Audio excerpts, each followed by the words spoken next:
Je voulais vous remercier d'être présent ce soir. Je m'appelle Luc Rouge, je suis le directeur marketing et commercialisation de l'ES Bank et donc très heureux de vous accueillir pour ce webinaire consacré à la clientèle de professionnels et nouvelles compétences et solutions de formation. Et très vite vous présenter nos invités. Avant, je vous propose qu'on partage quelques règles pour que tout le monde soit confortable. Je vous remercie de couper vos micros si vous n'intervenez pas. Donc là, vous voyez, on a quelques bruits de fond. Bah, pour le confort de tous, merci de couper ces micros. Si vous souhaitez intervenir, vous avez la possibilité de lever la main. Et à ce moment-là, bien sûr, vous ouvrez vos micros. Vous avez le chat qui est à disposition, bien sûr. Donc posez vos questions. L'objectif ce soir, c'est interactif. Vous avez sûrement plein de questions autour de ce beau métier et des solutions de formation. Donc, on fera des temps d'arrêt lorsqu'on aura suffisamment de questions. On va les catégoriser et puis comme ça, on fera réagir nos intervenants. Voilà, ce cadre posé, quelques mots sur cette semaine de la formation continue. On a voulu vous passer de l'information sur des métiers qui bougent, sur l'évolution des métiers de la banque et sur les solutions de formation. Parce que demain, dans la mobilité, dans les projets professionnels, la formation devient incontournable dans les métiers bancaires. Il y a énormément de techniques, il y a énormément de réglementations. Il y a maintenant quelque chose qui est très dominant, c'est la posture. Et donc, on a passé cette semaine avec vous dans des webinars pour vous parler de l'environnement bancaire, du management, de la relation client, de la conformité, du patrimonial. Donc, énormément de sujets qu'on a abordés. Et je crois qu'on a éclairé véritablement les enjeux et on vous a dit comment vous pouviez vous préparer à être le banquier de demain. Notez tout de suite dans vos agendas, demain, 12h30, il y a un webinaire avec un regard croisé qui sera porté par Maya Attig, qui est la directrice générale de la FBF, et puis Éric Depont, qui est le directeur général de l'ES Bank, sur la formation et l'importance de la formation dans le monde de la banque aujourd'hui. Donc notez ça dans votre agenda. Demain 12h30, si vous voulez encore vous inscrire, c'est possible. Vous allez sur notre site, vous cliquez sur le lien pour vous inscrire et vous recevrez une invitation. Le S-Bank très rapidement, puis après on plonge dans notre sujet. Le S-Bank, c'est né de la fusion du CFPB, que beaucoup d'entre vous connaissent, et puis des CFA Bank.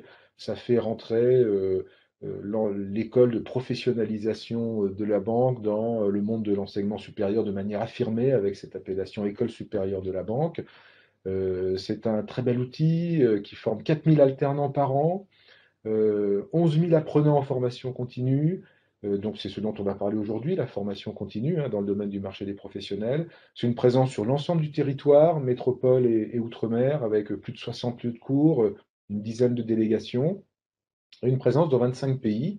Les cycles dont on parle peuvent également être déployés dans ces pays où nous sommes présents.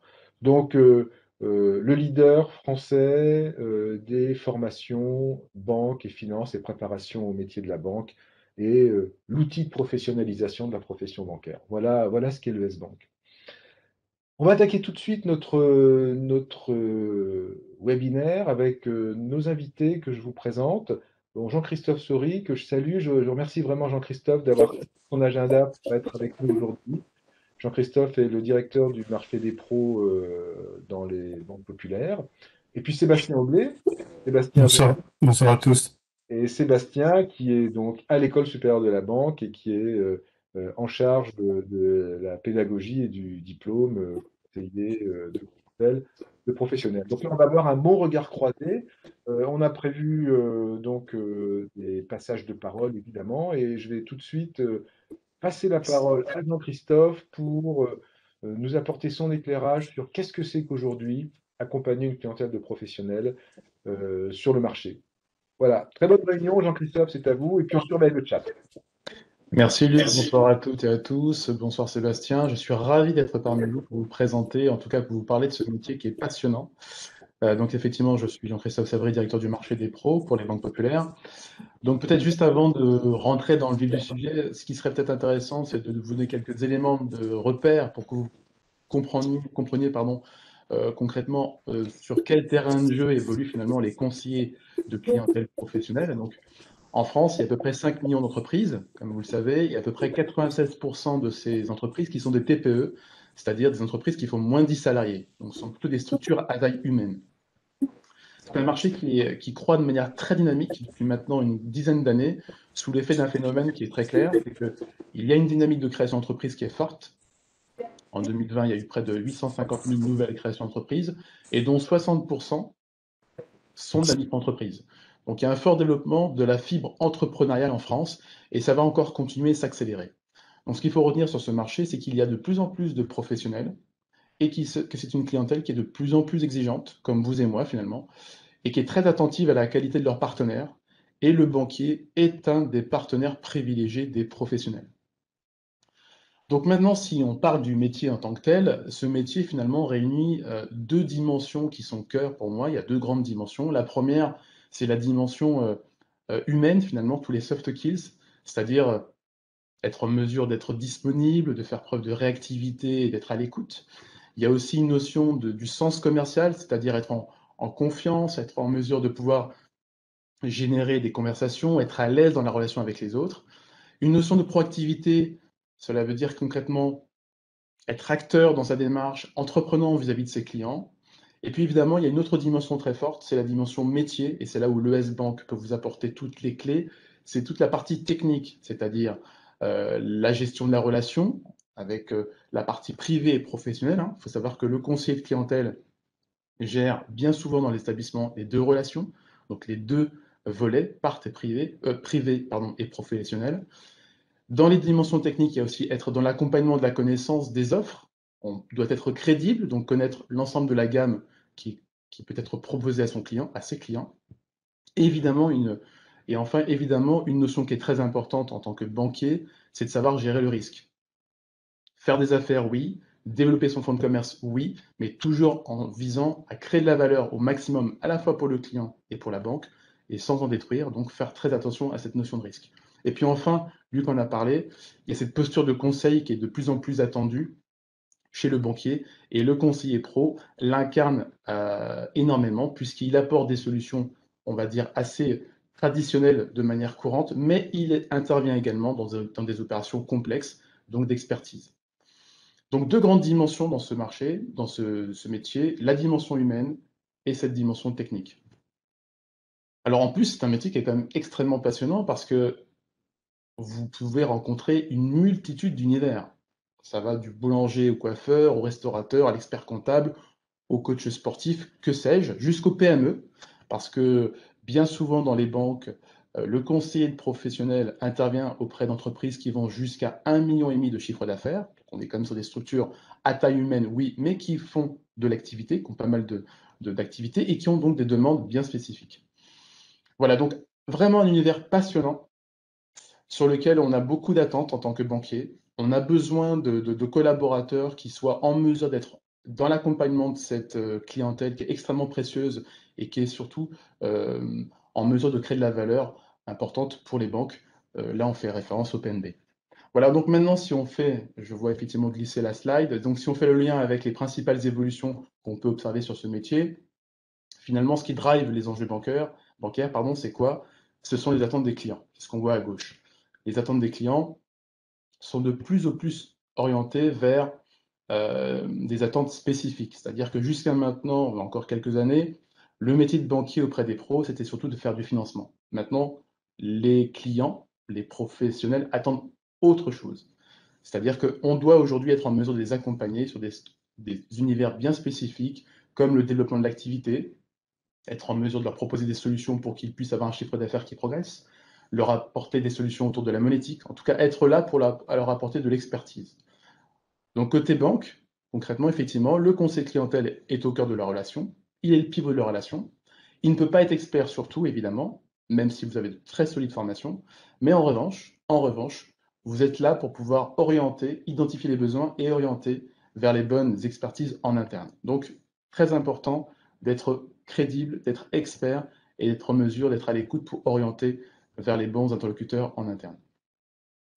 Une autre attente très importante côté pro, hein, évidemment, c'est la réactivité et la proactivité. On est dans un monde moderne où l'instantanéité prime sur beaucoup de choses, et ça vaut aussi pour le cas du rapport qu'on peut avoir avec les clients professionnels.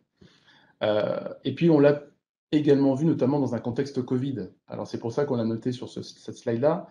On s'est rendu compte que très rapidement, il y a un an tout juste, quand on s'est retrouvé dans la situation qu'on connaît tous, très rapidement, les mesures de soutien ont été annoncées par le gouvernement et on s'est rendu compte que là, le conseiller était au cœur de la relation, c'est-à-dire qu'il était très attendu de la part des professionnels pour pouvoir les accompagner, leur apporter toutes les solutions pour faire en sorte de les rassurer, de leur permettre de tenir, en tout cas, le cap et de leur apporter donc les solutions de financement notamment. Donc réactivité, proactivité, c'est très important dans ce métier cœur.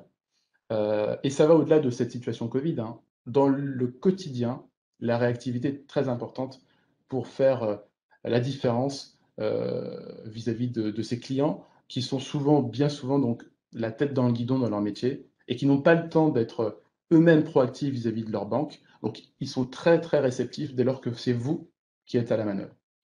Et puis le digital, on en parle de plus en plus. Il y en a partout du digital. La numérisation est une réalité chez les professionnels. Ça s'accélère avec ce contexte actuel. Et on voit qu'effectivement, ils sont également en attente d'accompagnement, de solutions proposées pour être là et faire en sorte que leur business, leur activité n'est pas forcément avoir une boutique qui a pignon sur rue, mais c'est également être présent sur le web, être visible sur le web et être en mesure de pouvoir proposer leurs produits ou services sur Internet. Donc voilà, il y a différentes cartes qui sont à la manœuvre qui sont en tout cas, euh, euh, comment dirais-je, qui sont à disposition du collaborateur pour être en mesure d'accompagner de manière panoramique la clientèle professionnelle. Alors, pour répondre à tout cela, effectivement, il y a des compétences à aller chercher et ces compétences, on peut aller les chercher dans son parcours. Bien souvent, les conseillers pros sont en grande partie, à 80% issus du métier des parts. Mais évidemment, il faut aussi aller chercher des compétences au travers de formations comme le bachelor. On est très attentif en banque autour de ces formations-là parce que ce sont vraiment des solutions clés en main qui sont pragmatiques et qui vous permettent d'être opérationnel très, très vite. Donc, trois grandes compétences attendues, le savoir, évidemment, être en mesure d'être en mesure d'accompagner au travers des fondamentaux du métier, c'est-à-dire pour comprendre et répondre aux principales préoccupations du client, tout en respectant la réglementation. Le savoir-être, c'est-à-dire être au service du client, savoir comprendre et utiliser son environnement, c'est-à-dire son marché, sa zone de chalandise, etc. Et savoir prendre des décisions. Et prendre des décisions, c'est aussi quelquefois savoir dire non à son client. C'est pas simple les premières fois, mais il faut savoir être en mesure de pouvoir dire non à son client dans son intérêt, mais il faut savoir l'expliquer. Et puis le savoir-faire, c'est aussi être en mesure de faire le diagnostic quand on prend son portefeuille euh, pour identifier, connaître son environnement, identifier les zones de progrès et ne pas perdre de temps. Et tout ça permet finalement, par symétrie, de pouvoir être, voilà, d'être en mesure d'être en confiance dans son poste, d'être crédible dans son poste et d'apporter vraiment de la valeur à son client. Merci Jean-Christophe pour cet éclairage. On a une question dans le fil que je pose finalement directement, je la reformule un petit peu, la partie privée du pro. Oui. Et donc aujourd'hui, quelle est la place dans le métier de la partie privée du pro? Comment on peut l'expliquer? Comment on peut l'éclairer? Quelles compétences il faut pour être capable de bien accompagner l'individu? Alors la principale, Sébastien, tu veux peut-être répondre, c'est ça? Vas-y, Jean-Christophe. Pardon. Non, en fait, la principale qualité qu'on doit avoir, c'est surtout d'être en mesure d'être à l'écoute et curieux. C'est-à-dire qu'aujourd'hui, en tout cas pour Banque Populaire, vous avez globalement 60% de nos relations professionnelles qui embarquent également la relation privée. Avant d'être un professionnel, il est avant tout une personne physique qui a une famille. Et évidemment, le fait de pouvoir couvrir les deux dimensions sont complémentaires. Donc, les compétences, elles sont sur le métier pro, évidemment, mais sur le volet part, vous avez également, je pense, toutes les formations en interne et les formations que le S-Bank peut vous apporter pour pouvoir répondre aux attentes de cette relation. Mais les deux se corroborent et les deux se gèrent de manière symétrique. D'accord. Je rajouterais un point, et tu parlais de formation. Dans dans les derniers chiffres publiés par l'AFB, on voit que la moyenne du temps de formation d'un collaborateur en banque, c'est 6 heures hein, par an. Et le marché des clients, on forme beaucoup plus. Hein. Alors, je suis sur le périmètre AFB, mais je pense que c'est général, on peut dire que c'est général FBF, bien sûr. On est plutôt autour de 45 heures. Donc, on forme beaucoup plus. Un conseiller pro est beaucoup plus formé en moyenne qu'un banquier. Est-ce que là-dessus, en termes de priorité de formation, il y a des éléments dans ton environnement sur lesquels tu prends appui et tu dis oui, dans ces domaines-là, effectivement, il y a des efforts importants de formation à faire. Et quel domaine ça serait, par exemple, pour apporter un éclairage à tous ceux qui sont avec nous aujourd'hui sur ce plan-là? Alors la priorité absolue, hein, de mon côté, en tout cas avec la vision que j'ai, c'est l'analyse financière, et les techniques bancaires de financement sont vraiment les fondamentaux. C'est-à-dire que, allez, 80% du métier de clientèle professionnelle, c'est d'accompagner au travers de différents financements, court terme ou moyen long terme. Donc ça, c'est vraiment la première brique qu'il faut maîtriser, c'est indispensable, c'est d'être en mesure de pouvoir proposer les bonnes solutions de financement. Donc ça, c'est la première chose sur laquelle on insiste dès lors qu'on a un jeune qui arrive et sur lequel, effectivement, on a en permanence, je dirais, des piqûres de rappel pour qu'on soit tous à niveau et au mieux de l'intérêt du client. Ok, effectivement.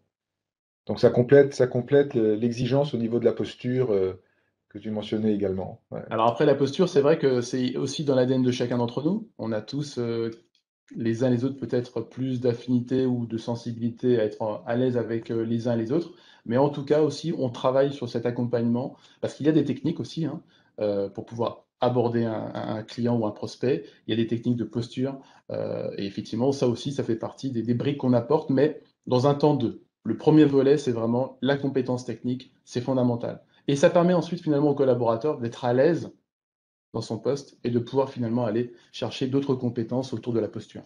Hmm. Très intéressant, merci Jean-Christophe. Du coup, on poursuit, ça nous fait un pont sympathique avec la solution de formation, puis on pourra continuer sur le miroir et le développement à deux voies. Donc, Sébastien, là, c'est à toi pour nous parler de la formation, du coup.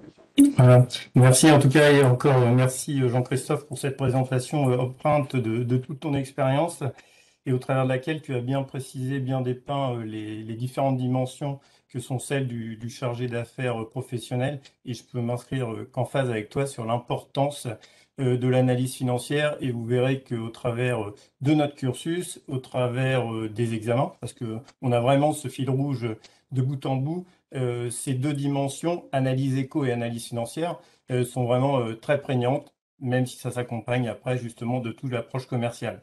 Là aussi où je voulais rebondir, c'est que c'est vrai qu'intervenir sur un marché, celui du pro, de l'entreprise, qui est un des poumons de l'économie, être en contact direct aussi du décisionnaire, ça je pense que souvent c'est assez prégnant et assez intéressant pour vous.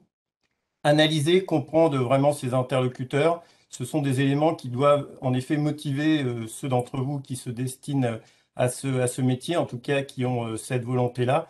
Et pour nourrir justement cette ambition d'aller sur ce métier passionnant, comme là aussi c'est souvent un terme que l'on partage avec Jean-Christophe, bah, justement l'ES Bank déploie à votre intention le Bachelor Pro. Alors souvent on dit Bachelor Pro, Bachelor conseiller bancaire clientèle de professionnels de niveau 6, qui est une formation de référence sur la place bancaire, qui est un diplôme qui est en fait très privé des établissements bancaires.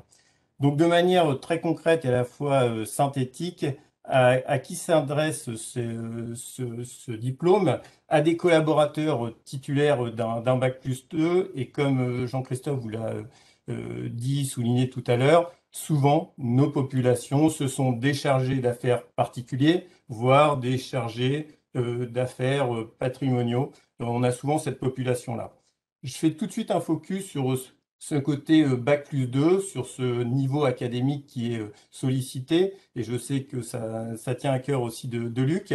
Euh, il y a forcément une possible valorisation de votre expérience. Si vous êtes au niveau de la banque depuis un certain temps et que vous n'avez pas ce diplôme, il y a possibilité de valoriser justement ces acquis professionnels. Donc, ne vous arrêtez pas, je dirais, à ce postulat. Si vous êtes dans ce contexte-là, il y a possibilité aussi de valoriser et de vous permettre d'accéder à cette formation.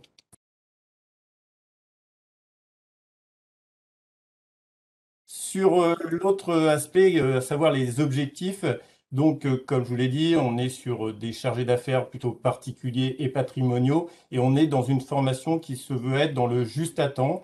Et donc, on a souvent deux contextes, soit accompagner une prise de poste assez récente, soit justement quelqu'un qui a été identifié comme présentant le potentiel pour prendre un poste de professionnel, qui a fait ses preuves, validé par le responsable formation, par le RH, par la ligne managériale. Et donc, on va se situer donc en amont de cette prise de poste. Là aussi, on pourra revenir sur certains témoignages, mais moi, je l'ai vécu au travers d'un témoignage d'un candidat qui disait, bah, justement, j'étais en train de faire le bachelor et j'arrivais sur mon portefeuille et certaines épreuves, certains projets, et on verra tout à l'heure l'épreuve du bloc 1 qui a pour socle le portefeuille client. Et il me disait, à la fois, je travaillais sur mon bachelor pro et à la fois, je travaillais sur ma clientèle et donc, j'ai obtenu des résultats assez rapides. Là, pour vous montrer aussi toute l'opérationnalité de ce diplôme, et j'y reviendrai parce que pour moi, c'est vraiment le maître mot de ce diplôme qui se veut tourner vers l'exercice métier. Préparer de futurs étudiants à l'ITB, au-delà de l'ITB que je mets en lumière, puisque c'est le diplôme emblématique au niveau de l'ES Bank, ce que je veux souligner par là, c'est que l'ES Bank, en fait, vous accompagne à chaque étape de votre carrière. Je crois que tout à l'heure, Jean-Christophe pourra témoigner, mais Jean-Christophe a passé l'ITB, mais il a aussi passé, si je ne dis pas d'erreur, le BP précédemment. Donc, c'est vraiment là que l'ES Bank soit à chaque étape de votre carrière, de votre progression professionnelle, présente pour vous accompagner et vous donner justement les moyens.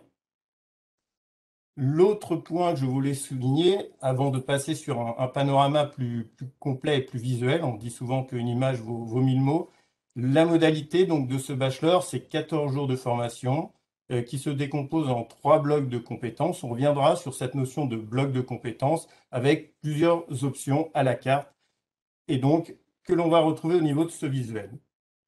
Vous voyez donc que vous avez bien 3 blocs de compétences, respectivement de 3 jours, 5 jours et 6 jours. Et on reviendra sur la notion de modularité, à savoir que chaque collaborateur, en fonction, cette présentation, en tout cas cette architecture du bachelor, permet à chacun de construire son parcours.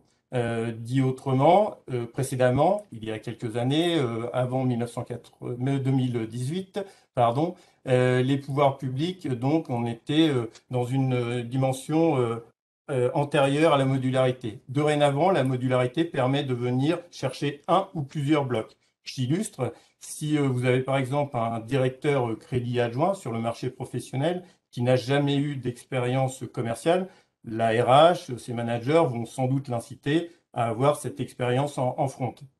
Autant je ne pense pas que, par exemple, le bloc 2, gérer les risques des professionnels, soit pertinent à son niveau, vu du fait qu'il ait sans doute acquis des compétences au travers de son poste. Par contre, de se positionner sur le bloc 3, proposer des solutions adaptées aux besoins des clients professionnels de la banque, qui a une connotation, vous le voyez bien au travers du titre, une vocation commerciale, je pense que ça fera plus sens. Donc vous voyez, on peut faire son parcours, personnaliser le parcours. Cette notion de modularité fait que un bloc est obtenu dès lors que vous avez une note supérieure ou égale à 10. Une fois que vous obtenez le premier bloc, le deuxième bloc et le troisième bloc, la combinaison de ces blocs fait que automatiquement vous obtenez le diplôme Bachelor Pro. Je reviendrai sur la valorisation aussi, puisque même si vous ne venez pas chercher le diplôme, le fait d'obtenir un bloc vous est délivré, comme j'ai souligné, un certificat de compétences professionnelles. Donc, au travers de votre CV, vous pouvez donc valoriser aussi cette notion. Voilà ce que je voulais évoquer au niveau de ce slide. Si on revient sur les atouts, donc opérationnalité, c'est vraiment le terme, je dirais, qui m'est cher, avec des compétences métiers directement mobilisables. Vous le retrouvez notamment au niveau des activités qui sont tirées vraiment du terrain, issues du terrain, avec aussi une approche très, très pragmatique où les deux dimensions qu'évoquait tout à l'heure Jean-Christophe, à savoir le risque avec la gestion au quotidien, avec le côté analyse financière, se retrouvent au même titre que la fonction commerciale. j'aime avoir et insister sur cette image où on a toujours, quand on est chargé de clientèle professionnelle, les deux casquettes sur la tête en même temps, risque et commercial, puisque ça peut être aussi source d'opportunités, c'est-à-dire qu'on va identifier une notion commerciale et pour la mettre en place, on peut illustrer au travers d'un financement, il faut bien avoir une dimension risque. Et justement, à contrario, quand vous êtes sur une approche risque, ça peut déboucher sur des opportunités commerciales. Un rythme compatible avec votre quotidien professionnel. Je vous ai dit tout à l'heure que l'ensemble du cursus fait 14 jours, tant sur ce calendrier, je dirais, si vous faites l'ensemble des blocs, que si on va bloc par bloc, puisque je vous ai montré tout à l'heure, chaque bloc est d'une durée de 3 à 6 jours. Vous voyez bien que ça a été réfléchi pour que ça soit compatible avec votre opérationnalité aussi sur le terrain en termes de ponction au niveau du réseau. Donc voilà, pour que ce soit compatible. C'est aussi dans une logique par rapport aux attentes, équilibre entre la vie privée et la vie personnelle. On est dans cette conduite aussi du changement lié au contexte. Et puis l'opérationnalité, des modalités d'examen correspondant au temps fort de la relation. Je ne sais pas si j'ai été trop rapide peut-être tout à l'heure, mais en tout cas, il y a bien cette notion au niveau des épreuves. Vous avez bien des épreuves orales qui renvoient à cette notion de posture que vous allez avoir avec vos clients, avec vos prospects. Et puis les épreuves écrites qui sont sur les blocs 2 et 3, où là, on est bien dans l'analyse, dans le conseil, avec notamment sur chacune de ces deux épreuves, des approches économiques, des approches financières à mener. Donc voilà, jusque dans les épreuves, on est sur cette notion d'opérationnalité. La souplesse que je voulais mettre aussi en avant et qui est un des critères, cette notion d'architecture en bloc, où en effet, vous pouvez aboutir à un contexte personnalisable, personnalisé, c'est ce que permet la modularité dorénavant. Pour vous illustrer, sur le cursus 2019-2020, pour vous montrer que ça a un véritable sens, et ce n'est pas qu'une façade qu'on arbore. Il y avait en gros 50% de nos candidats qui étaient sur une logique de venir chercher le diplôme, donc ils faisaient vraiment les 3 blocs durant la même année, et vous aviez la moitié qui venait chercher un ou plusieurs blocs. Autre illustration, il y avait notamment un établissement qui inscrivait ses collaborateurs sur un plan, on va dire, triennal, une année, un bloc. Voilà. Donc une obtention du diplôme sur une ou plusieurs années, c'est ce que je viens de vous dire. Il faut savoir que dès lors que le bloc est obtenu, il est capitalisable dans le temps. Souplesse aussi liée au budget, puisque je vous ai montré tout à l'heure qu'il y avait plusieurs options, je dirais en amont des journées, pour ceux qui veulent se muscler notamment sur la fiscalité, sur l'analyse financière, mais ça reste des options. Et puis des options aussi en amont des examens, avec des journées de préparation aux examens. Des modalités d'animation adaptées au contexte sanitaire. Là, c'est la souplesse de l'ES Bank que je voulais souligner, puisque bien entendu, nous sommes adaptés et aujourd'hui, nous sommes en capacité et nous avons fait la rentrée en 100% distanciel au titre de septembre dernier. L'accompagnement, Luc l'évoquait fort justement tout à l'heure et j'ai vu aussi parmi les participants, et c'est l'occasion pour moi de les saluer et de les remercier de leur collaboration. Il y a certains délégués qui sont présents et ou coordinateurs, coordinatrices avec qui nous travaillons. Là aussi, sur le terrain, on a un maillage régional avec vraiment des gens compétents qui vous accompagnent au quotidien, à chaque journée et qui vous emmènent là aussi à la réussite. La pédagogie inductive, je vais la rapprocher aussi du point suivant d'une équipe de formateurs expérimentés, puisque tous nos intervenants sont des professionnels. Je dis toujours professionnels de la matière, ce sont des professionnels sur le terrain, ils interviennent sur le marché des professionnels, mais aussi des professionnels aguerris de l'animation. Et sachez que la pédagogie que nous mettons en place aussi, elle est servie ici en interne par des gens qui sont en fait des collaborateurs aussi issus du domaine bancaire. Par rapport à l'accompagnement, et ça fera aussi un point de parallèle avec le contexte sanitaire, dans notre volonté, je dirais, de faciliter votre progression, votre montée en compétences, d'aboutir au plus fort taux de réussite, on a déployé récemment, sur la base du volontariat, des dispositifs d'ancrage où en fait on vous propose des activités entre chaque journée, des systèmes d'intercession où vous échangez dans un premier temps au travers d'un wiki, puis on se retrouve au travers d'une session pour échanger. Et donc là aussi, on dit toujours qu'on est plus intelligent à plusieurs. Souvent, c'est vous montrer aussi, vous faire prendre conscience que vous avez déjà un savoir et de s'enrichir les uns les autres. Je vous laisse lire le pourcentage que j'ai évoqué qui est issu des évaluations, hein, comme quoi les apprenants plébiscitent à 90% nos intervenants. Donc au-delà des mots, voilà, les chiffres parlent d'eux-mêmes par la voix des candidats. Une offre de formation, je vous ai dit, qui est niveau 6, donc déposée au RNCP, au répertoire national des compétences professionnelles. Et ben, c'est le reflet, ça fait la liaison avec le deuxième point, comme quoi cette formation vraiment reprend les fondamentaux que l'on a évoqués tout à l'heure et qui font que demain, vous serez de nouveau opérationnel et compétent sur votre fonction. Un diplôme tremplin à l'ascension professionnelle, ben, on l'évoquait tout à l'heure, hein, c'est aussi le moyen de vous suivre, de vous accompagner par rapport à vos ambitions.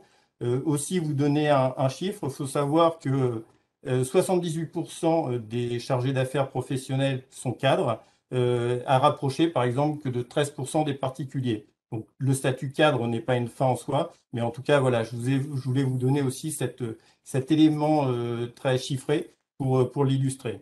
Et puis, c'est une formation, comme toutes nos formations qui sont déposées au RNCP, qui est éligible au CPF. Sachez, alors il y a eu une session tout à l'heure, donc peut-être que certains étaient de cette session, que au titre du CPF, vous recueillez sur votre compte 500 € chaque année, je crois au mois de mars, mais Luc sera plus pertinent que moi pour revenir sur ce point-là. Et puis enfin, bah, je voulais juste revenir sur des témoignages parce que nous pouvons vous en parler. Là, c'est très concrètement des candidats qui vous ont précédés et qui nous ont fait part de leur verbatim, donc une formation complète, obtenir un diplôme reconnu dans cette logique de vouloir, je dirais, progresser et d'avoir une reconnaissance en interne, développer mon esprit de synthèse, de critique, avec des intervenants professionnels très qualifiés, dans le but d'évoluer. Voilà, on est bien dans le côté levier au service de mon ambition, un programme complet. Et bah, j'ai gardé le meilleur pour la fin, mais c'était comme ça. Je recommande vivement le bachelor conseiller clientèle de professionnel.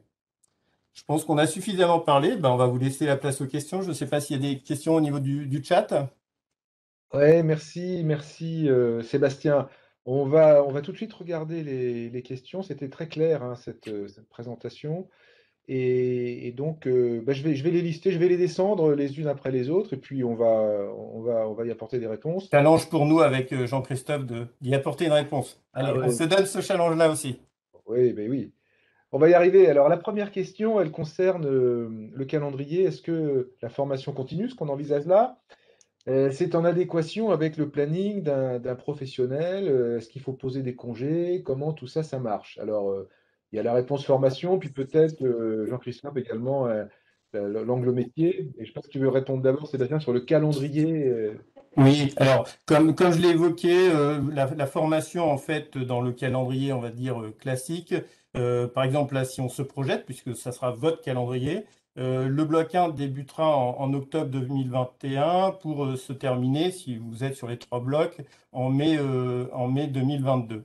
Ce que je voulais dire tout à l'heure aussi, encore une fois, pour avoir échangé, conseillé certains candidats, souvent ils peuvent se dire bah, par rapport à cet équilibre tant professionnel que personnel que j'évoquais tout à l'heure, est-ce que je fais un bloc, deux blocs, trois blocs? Ça, c'est un premier levier aussi en termes d'adaptation. L'autre point que je voulais souligner, c'est que nous construisons ici avec tous les collaborateurs de l'ES Bank, tant par rapport à cette notion d'exigence commerciale, il y a la plupart du temps 15 jours entre deux journées. Donc ça aussi, c'est temps pour vous permettre d'être sur le terrain, et aussi pour vous permettre l'ancrage, l'acquisition de ce que vous avez vu au niveau d'une journée. Après, justement, le témoignage de Jean-Christophe en tant que manager, c'est intéressant entre cette volonté et comment lui le perçoit et le vit sur le terrain avec ses collaborateurs. Alors nous, on s'adapte en fait. Pour être très concret, parce que la question était assez précise, effectivement, merci Sébastien pour cette première partie. Donc en fait, je ne peux pas répondre pour l'ensemble des banques parce que c'est à la discrétion de chaque établissement. Ce qui est certain, c'est qu'effectivement, quand vous suivez ce type de formation, c'est quelque part aussi qu'on vous accompagne dans un investissement pour vous, mais aussi pour nous. Et oui, en fonction de chaque établissement, il est nécessaire de poser soit un congé, soit un RTT. Et quoi qu'il arrive, c'est un investissement pour vous, pour être au mieux dans votre évolution et pour être au mieux dans votre poste. Donc, c'est un investissement personnel, gagnant-gagnant. Donc ça va dépendre de la stratégie des différentes banques finalement, mais effectivement intéressant d'avoir cet éclairage. On a mis dans le fil hein, de discussion, merci Frédéric, on a mis dans le fil de discussion, vous les retrouvez, les URL pour accéder directement aux fiches des diplômes pour ceux qui veulent se renseigner. On est bien sûr à votre disposition et vous le verrez tout à l'heure pour vous apporter un conseil plus personnalisé et vous accompagner dans votre projet professionnel. Il y a une question que je vais peut-être élargir, qui est est-ce que le diplôme du BP permet de s'inscrire à l'ITB? Donc, je ne vais peut-être pas répondre directement à cette question-là, parce que le principe de la formation continue, c'est qu'on peut s'inscrire généralement à l'ensemble des diplômes et que donc je vais étendre le champ, je vais vous apporter une autre réponse. La formation professionnelle continue, c'est de l'ascenseur social. C'est-à-dire que on considère que c'est pas parce qu'on n'a pas un bac plus 2 ou un bac plus 3 ou même un bac que à vie on est condamné à pas pouvoir viser un niveau bac plus 3 ou bac plus 5. Donc c'est l'ascenseur social et c'est un marqueur très fort dans les formations bancaires. Après, comment ça marche? Si vous voulez faire l'ITB, on parlait de l'ITB, et même ça marche pour le bachelor, bien entendu, il faut avoir un prérequis en formation initiale. Donc, c'est comme dans les écoles ou les universités. Si je veux faire quelque chose qui est bac plus 3, je prends l'exemple du bachelor, ou l'ITB, qui est équivalent bac plus 5, on est censé avoir un bac plus 2 si on veut faire un bac plus 3, et on est censé avoir à minima un bac plus 3-4 avant de faire un bac plus 5. Ça, on le sait, tout le monde le sait. Mais nous, ce qu'on dit, c'est que ce qui compte surtout, c'est votre expérience, c'est ce que vous avez fait, et c'est pas parce qu'on n'a pas déjà un BTS, par exemple, qu'on n'a pas une expérience professionnelle suffisante, valorisée, pour pouvoir rentrer dans un bachelor de formation continue, dans une école de professionnalisation comme la nôtre. Donc, pour ceux qui n'ont pas le niveau académique initial requis, il y a une procédure qui s'appelle la validation des acquis professionnels, c'est-à-dire que vous venez nous voir, vous nous parlez de votre projet, vous dites ce que vous voulez faire, pourquoi vous voulez le faire, et vous constituez un dossier avec des éléments de preuve. Vous allez nous dire ce que vous avez fait et vous allez prouver que par vos activités professionnelles, vous avez acquis des compétences qui finalement vous qualifient pour être un très bon conseiller de clientèle de professionnel. Donc, la voie est ouverte. C'est vraiment le fruit de votre expérience et votre pratique qui peut vous qualifier et pas uniquement le fait d'avoir déjà un diplôme. Si on a déjà le diplôme, ça facilite le diplôme qu'il faut, mais si on ne l'a pas, c'est pas grave. Donc c'est important ça de parler du projet. Et donc je poursuis en vous disant que le projet, et c'est la force aussi des relations que nous avons avec les établissements bancaires, avec les banques populaires, avec Jean-Claude, avec Jean-Christophe qui est là avec nous, c'est la logique de filiérisation, c'est-à-dire que aujourd'hui, je fais un bachelor, mais hier, j'étais conseiller part, hein, Sébastien l'a mentionné. Je suis passé conseiller pro, mais peut-être que demain, je vais devoir devenir manager, et puis je vais faire l'ITB, et puis peut-être que je vais encore continuer, ou je vais me spécialiser dans la gestion patrimoniale. Donc, en fait, il faut raisonner en filière, il faut raisonner en projet, et à tout moment se dire, si j'ai un projet, j'en parle à mon employeur. Si mon employeur considère qu'il y a une piste d'atterrissage, que ça a du sens, eh ben, il y aura de la formation. Et cette formation, vous pourrez toujours la trouver indépendamment du niveau académique que vous aurez en formation initiale. Voilà, donc ce sujet de projet et de filière. Je vois pas, donc, est-ce que le BP peut permettre de s'inscrire à l'ITB si on a les éléments de preuve que la carrière et réalisation sont suffisantes, il n'y a pas d'obstacle. Mais il faut avoir une très bonne expérience, vous vous en doutez, bien sûr.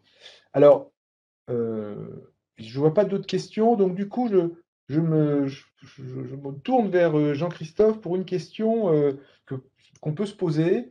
On parle beaucoup en ce moment de banque en ligne. Oui. Est-ce que pour un professionnel, un artisan, un commerçant, une profession libérale, une TPE, est-ce que la banque en ligne, ça a du sens? Qu'est-ce qu'on peut y trouver qu'on ne va pas trouver dans une banque universelle, comme par exemple les banques populaires? C'est un sujet qui est extrêmement crucial, en fait. Alors, pour y répondre, il y a en fait, on observe un phénomène aujourd'hui, qui est celui-ci. C'est-à-dire que quand on interroge nos clients professionnels, en tout cas ceux qui ont des métiers à peu près traditionnels, entre guillemets, artisanat, commerce. Ces types de clientèle-là sont très, très, très sensibles à la relation de proximité. Ils ont besoin d'avoir un interlocuteur assez vite, assez rapidement, de confiance sur lequel ils peuvent avoir des interactions régulières. Il y a vraiment un sujet de confiance entre deux individus, et j'en parlais tout à l'heure, c'est la dimension humaine. En revanche, on observe que les clientèles qui sont plutôt logées dans ces banques en ligne, pour ne pas les appeler autrement, sont plutôt des clientèles de typologie type micro-entrepreneur. D'accord. Souvent, ce sont des professionnels qui viennent de se lancer, qui ont juste des besoins très simples, c'est-à-dire une carte bancaire et un compte bancaire. C'est vrai qu'il n'y a pas besoin de plus que cela, dès lors qu'on n'a besoin que de ça. Donc, on a vraiment deux choses qui sont complémentaires. C'est un phénomène sur lequel on est très regardant, hein, les banques traditionnelles, parce qu'effectivement, on voit bien qu'il y a quelque part on doit être aussi en mesure de proposer ce type de service, et de plus en plus, les modèles de distribution des banques traditionnelles commencent à embarquer cette possibilité de proposer des services de banque en ligne, de gestion à distance à leur clientèle professionnelle. Mais ce n'est pas du tout antinomique. On peut très bien gérer une relation à distance avec un pro, par le téléphone ou par le web, sans forcément se déplacer. D'accord. Mais c'est vrai qu'à un moment donné, pardon, je termine Luc, quand il y a des moments clés pour eux, l'investissement pour se lancer, l'investissement pour reprendre ou pour une extension ou autre, dès lors qu'il y a des moments clés dans une vie d'un entrepreneur, il a besoin, on le ressent hein, très clairement, et c'est pas moi qui le dis, ce sont les clients, nos clients, ils ont besoin d'être en proximité avec leur chargé de clientèle. D'accord. Est-ce qu'un professionnel est multibancarisé? euh, Ou est-ce qu'il est plutôt fidèle à son établissement? Il a une banque principale et donc très très important d'être bien formé, de savoir fidéliser. On observe, en tout cas moi sur les clientèles banque populaire, 20% sont multibancarisés. Hmm. Sur ces 20%, on voit que ce sont souvent des typologies de clientèle qui sont au-dessus de 800 000 euros de chiffre d'affaires. Donc en fait, il y a un phénomène qui fait que quand je suis un entrepreneur jusqu'à 500 000 euros de chiffre d'affaires, je peux avoir qu'un seul interlocuteur et ça me va très bien. Dès lors que je commence à avoir des demandes importantes, donc d'extension, enfin en tout cas de voilà, développement, il est fort nécessaire et quelquefois c'est un conseil de lui dire de pouvoir effectivement adresser plusieurs banques pour qu'il ait à chaque fois des vases communicants ou en tout cas des complémentarités. Le client pro, il est extrêmement fidèle. Il est extrêmement fidèle, il est moins zappeur que le particulier. Dès lors qu'il est en confiance, dès lors qu'on est en mesure de lui proposer les services adéquats et qu'on fait preuve de proactivité, il est confiant, il ne change pas. Il ne change pas de banque. Alors évidemment, hein, la vie de nos relations est faite d'aléas, mais en tout cas, dès lors qu'il est en confiance, il n'est pas du tout zappeur. Ouais. Merci Jean-Christophe. Ça, c'est un éclairage très très intéressant et c'est l'attrait du métier aussi de se dire que si on est bon, euh, on va garder son client. Et donc ça, c'est bien. Et ça nous ramène à la formation. Il y a une question qui vient. Si j'ai un BTS MUC et je suis en demande d'emploi, bon, on va oublier la demande d'emploi un instant raison, mais je suis en BTS MUC, donc Management Unité Commerciale, euh, et je n'ai jamais travaillé dans la banque. Est-ce que c'est possible de s'inscrire? Alors peut-être avoir déjà la vue du banquier. Jean-Christophe, est-ce qu'on devient conseiller pro direct quand on n'a pas d'expérience bancaire? Bah, en fait, ça dépend, ça dépasse, comme dirait l'autre. Si effectivement, je ne sais pas, vous êtes issu d'un milieu professionnel, vous avez travaillé, je ne sais pas, dans la restauration et que vous avez été manager dans la restauration, on peut vous donner votre chance, très clairement. Ça revient à ce que vous disiez, Luc, tout à l'heure, sur le fait que si on veut aller de BP à l'ITB, bah, ça dépendra de votre expérience. Donc, c'est aussi la même chose pour le pro. Alors, après, de manière très pragmatique et concrète, généralement, on demande une expérience quand même par le part. Il faut faire ses premières gammes, voilà, il faut faire ses preuves sur cette clientèle-là, qui n'est pas une mince affaire déjà. Et ensuite, effectivement, on bascule sur le métier des pros. Mais ce n'est pas impossible. Ça dépend effectivement de votre trajectoire personnelle. Côté formation, c'est Je vais même te faire une double réponse, que je vais faire la réponse formation dans un deuxième temps, et puis j'ai un passé de directeur de centre d'affaires entreprise et de RH, donc je vais faire la double réponse. Là où je rejoins Jean-Christophe, c'est qu'on est très intéressé et très captif justement de ces autres secteurs avec une expérience, par exemple dans la grande distribution, puisqu'on sait naturellement qu'au niveau de la négociation notamment, on va avoir des gens très férus. Donc il y a un potentiel qui est forcément regardé de près au niveau RH. Après, au niveau aussi, je dirais, ex-manager des CAE, juste pour rebondir aussi sur la question qui était posée tout à l'heure et dans cette logique d'évolution de carrière, c'était forcément des profils que je regardais avec intérêt, puisqu'ils connaissaient le domaine bancaire. Il y avait une vraie appétence justement à ce côté accompagnement à titre privé. Et donc, c'était forcément aussi des personnes très intéressantes. Et en termes de mixité de profils, que je regardais aussi pour mettre dans mon équipe. Après, sur l'approche purement formation, ce qu'on dira en effet sur le terrain, on conseillera plutôt d'avoir une expérience part privée mais relativement courte. Et pour en revenir vraiment à l'offre de formation, ce qu'on conseillera par contre, c'est de faire les modules préparatoires et c'est aussi le but et l'intérêt des modules préparatoires. Vous avez un plan, une ambition professionnelle. Si déjà vous donnez les moyens, voilà, c'est la preuve que vous êtes dans cette volonté. Nous, on sera justement dans ce conseil en vous disant par rapport à votre profil, et d'ailleurs on vous appellera pour échanger, pour bien comprendre votre projet et de vous dire sans doute, là comme ça, si on présentait le sujet juste, le dossier juste sur le papier, je dirais qu'il faudrait faire les modules préparatoires, encore une fois, pour vous donner toutes vos chances. Et j'en profite aussi pour revenir sur le pourcentage qui est quand même sous vos yeux depuis tout à l'heure, sur le côté aussi retour sur investissement. Retenez quand même que vous avez 9 candidats sur 10 quand ils font appel à l'ES Bank qui sortent avec le diplôme. Voilà, et ça, c'est les 2 dernières sessions. Mm. Oui, sur ce plan-là, effectivement très important. Euh, un point sur ce que c'est que le bachelor pro. Il y a le métier, il y a bien sûr ce qu'a dit Jean-Christophe. Sébastien, bien sûr, a complété sur le plan de la formation. Je voudrais rajouter un élément pour tous ceux qui nous écoutent. Quand vous vous inscrivez à une formation, vous venez passer un diplôme en fait qui correspond à un référentiel métier, c'est-à-dire l'ensemble des activités que vous devez être capable de maîtriser et de faire pour faire ce métier qui est un métier validé par les banques. Donc ça veut dire que je m'inscris au bachelor pro, je vais acquérir les compétences pour être un conseiller pro. Ça c'est clair. Sauf que ça suppose que vous ayez acquis avant un socle, c'est ce que disait Jean-Christophe, ce que Sébastien a exprimé, un socle de compétences bancaires de base. Et si vous venez de trop loin, vous ne les avez pas. Et donc, ça va nécessiter voilà, de faire des formations complémentaires et des certificats qui sont faits pour ça. Et puis après, il y a l'expérience professionnelle. Et puis après, vous rentrez en bachelor. Donc, c'est théoriquement toujours faisable. En pratique, pensez à votre projet, pensez d'où vous venez, pensez à la marche. Et donc, préparez-vous éventuellement avec des formations, bien sûr, complémentaires. On a Benjamin Plochu qui nous pose une question, qui est une question à tiroir. Donc, je vais essayer de la poser peut-être de manière la plus simple possible. Gestionnaire de clientèle de pro, aujourd'hui en M1 en alternance, qui s'interroge sur ce que c'est que le pro demain. Donc, quelles sont ses missions? Qu'est-ce qu'il devra savoir faire? Est-ce qu'il devra faire de l'immobilier et du patrimoine? Donc, Jean-Christophe, là, peut-être un éclairage là-dessus. Alors, le conseiller pro de demain, c'est un conseiller qui... Alors, on ne peut pas tout savoir. Il y a une multitude d'offres de services dans la gamme du professionnel qui est très large. Donc, le pro de demain, c'est celui qui est surtout est en mesure de pouvoir identifier correctement les besoins en étant proactif et de flécher vers la boîte à outils en interne, c'est-à-dire vers les experts qu'il y a autour de lui, qui gravitent autour de lui dans sa banque.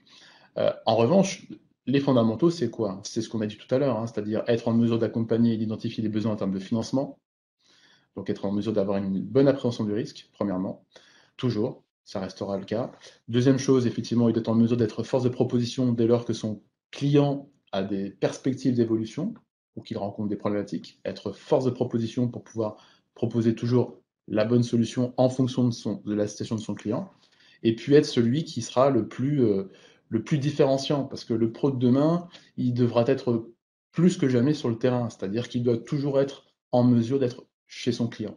C'est un peu la grande différence qu'il y a sur le conseil, avec le métier du part, c'est que le conseiller de pro, euh, il a toujours cette, en tout cas c'est l'incarnation qu'il doit avoir au mieux et le plus souvent possible, c'est d'être chez le client. En étant chez le client, on est plus près des besoins et on est plus près de l'environnement de son client. Et ça permet effectivement de bien identifier, de bien appréhender, bien identifier et bien connaître son client. Donc le conseiller pro de demain, c'est celui qui est toujours en mesure d'être à l'écoute et qui répond au plus juste.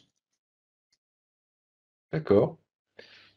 Merci Jean-Christophe. Alors, question suivante, auriez-vous des conseils? Alors, pour être bien, se mettre bien d'accord tous ensemble, euh, le but là, dans notre webinaire, il est surtout de partager les projets, le métier, la formation, et pas forcément d'aller sur des situations très très individuelles ou très particulières qu'on peut réserver à du conseil qu'on peut vous donner par ailleurs. Vous pouvez nous joindre. Donc je reste un peu centré sur les questions qui sont sur notre objectif de ce soir. On ne vous oublie pas. Et les questions qui sont posées et qui sont plus personnelles, on les traitera peut-être dans un cadre en bilatéral. Qu'est-ce que les entreprises attendent d'un alternant qui est sur le marché des pros, qui souhaitait être embauché à la fin de son contrat d'alternance? Bon, euh, Elle mérite d'être claire, hein. d'être clair. Bon, ben, donc je ne sais pas si Jean-Christophe là-dessus, il a pas apporté un éclairage. C'est un peu pas forcément une question. Je sais Alors, pas, ce qui fait la différence, en tout cas, moi, quand je reçois des candidats, c'est ça, c'est l'enthousiasme qu'on peut avoir, et puis cette posture dynamique. On est très preneur de ça, de cette dimension qu'on peut avoir de développer enthousiasme, l'envie de faire, de bien faire, ce qui peut nous permettre de démarquer. Alors après, évidemment, faut avoir les fondamentaux, on l'a vu, hein, c'est-à-dire qu'il faut avoir les expériences, ou en tout cas la compétence technique adéquate. Mais quand on sort d'une alternance, ce qui va faire la différence, c'est ça, c'est l'envie que vous donnez pour qu'on puisse vous embaucher et sur lequel on peut vous faire confiance. Mais ça vaut pour tous les métiers finalement. Ça vaut pour tous les métiers Et de je, commerce. je peux rebondir, Jean-Christophe, sur tes propos. Je dirais la curiosité, la saine curiosité, c'est-à-dire, et notamment sur le marché des pros, Jean-Christophe le disait, aller sur le terrain, aller visiter votre pro, ça vous permet déjà de sentir, ne serait-ce que le climat social, voir si vous êtes chez un artisan, les machines, est-ce qu'elles sont obsolètes, est-ce qu'elles sont entretenues, etc. Ça, c'est déjà un élément de risque. Et vous voyez, vous êtes en visite, pourtant, vous dites, là, je suis plutôt en posture. Non, toujours, retenez cette image des deux casquettes.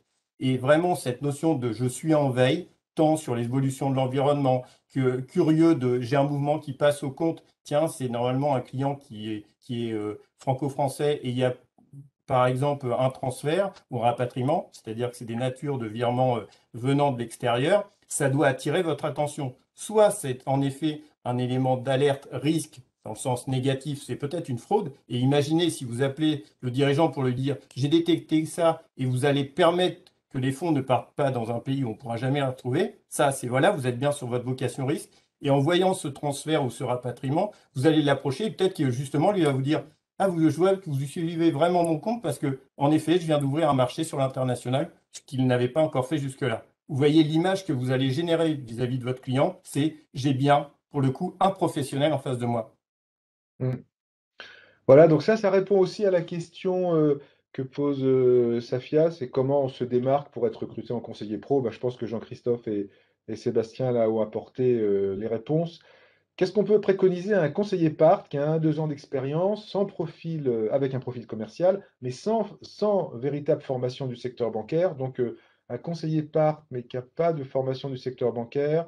Donc, je ne comprends pas forcément, mais bon, qui souhaite évoluer vers le professionnel. Bon, je pense qu'on a répondu sur ce sujet-là. Ce qui est important, c'est vraiment de réfléchir à son projet, à ce qu'on veut faire et d'en parler à son manager et à ses RH et voir si, il y a des possibilités d'évoluer. C'est dans la co-construction du projet avec votre employeur que vous trouverez les voies, les moyens, les formations qui vont bien. C'est difficile de répondre à une question comme ça, si ce n'est que de dire que, attention, conseiller pro, c'est un référentiel métier, ce sont des activités à faire. Et on sait que pour faire ces activités, il faut déjà posséder une marge professionnelle acquise sur le marché des parts et une connaissance de l'environnement bancaire.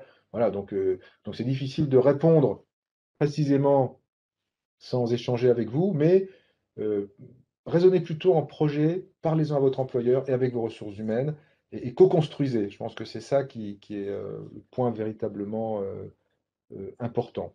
Il n'y a pas de baguette magique, au fond, il n'y a pas de baguette magique. C'est votre projet, votre parcours et puis les solutions qu'on peut co-construire.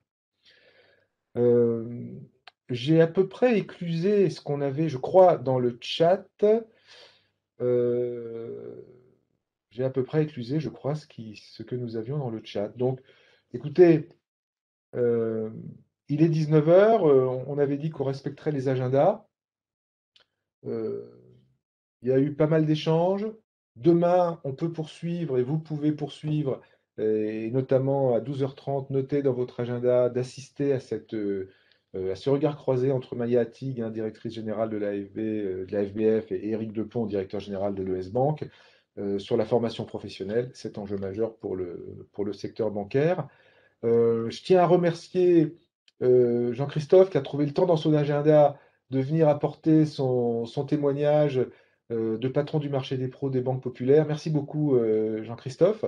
Avec plaisir. Je Merci remercie Jean-Christophe. Sébastien qui porte ce diplôme conseiller pro et qui le défend avec ardeur. Et j'espère qu'il vous a montré à quel point c'était une formation qui était intéressante et qui pouvait vous mettre en route pour posséder les compétences et pouvoir être un conseiller pro qui va répondre à ce que Jean-Christophe attend. Attention, il est exigeant, faut faire son boulot bien. Et puis, écoutez, donc vous remercier d'avoir été là. Vous souhaitez une excellente soirée. Vous allez recevoir le document qui est projeté d'ici, je pense, 24-48 heures. Vous allez recevoir un mail et à l'intérieur, vous aurez accès au document. Vous pourrez même visionner à nouveau cette présentation. On reste à votre disposition peut-être s'il y a une dernière slide. Sébastien, si on a la slide avec les contacts, mais je ne sais pas si on l'a là, c'est pas grave si on ne l'a pas. Voilà, si voilà, on l'a. Donc vous avez, pour vous renseigner, des numéros génériques, un mail générique. Donc si vous avez un projet de formation et que vous souhaitez nous en parler, écoutez, on est bien sûr à votre disposition. Donc ça clôt cette soirée. Merci. À très bientôt en salle de cours, en salle virtuelle. On va voir ce que le contexte sanitaire nous réserve. J'espère qu'on va pouvoir se voir, en tout cas physiquement, très très vite. À très bientôt. Merci beaucoup. À très Bonsoir. bientôt. Bonsoir. Bonsoir.